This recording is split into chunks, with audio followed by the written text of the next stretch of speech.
Police men and women share a comrade, whether they know each other or not. So tomorrow, local law enforcement will share in the duties, while Vigo County Sheriff's employees mourn the loss of one of their veteran deputies. News 10's Brent Frazier joins us now with how the department is remembering Deputy Bartlett. Brent?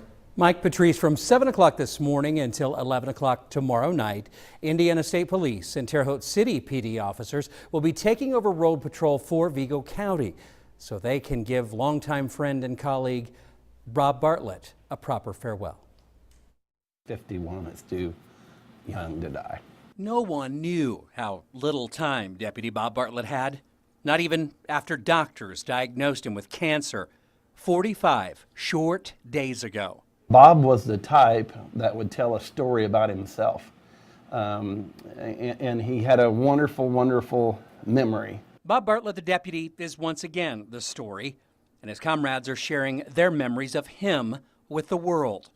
A lifetime dedicated to law enforcement, though friends say Bartlett never really developed that tough guy veneer. You know, Bob was a very gentle individual. He would handle calls in a different way.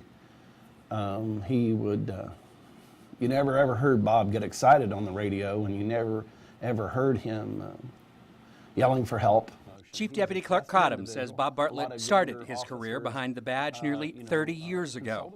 At the young age of 23, Bartlett blossomed into a likable people person of a deputy whose use of social tobacco seemed to come and go.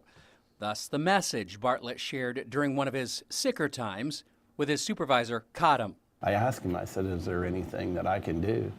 And he said, well, just tell him to stop smoking and stop chewing. Cottom doesn't know for certain whether smoking and chewing contributed to his death, but it's something to ponder as local law enforcement officers lament his loss of life. This evening, Deputy Bob Bartlett's patrol car sits in front of the funeral home, ready to lead the lawman on one final ride through town tomorrow. Chief Deputy Cottom says they should loop around the courthouse sometime between 11 and 11:30 tomorrow morning. Patrice. He was a sweet man. Thank you very much, Brent. You can view Chief Deputy Clark Cottom's interview on Deputy Bartlett in its entirety by logging onto our website, WTHI-TV.com.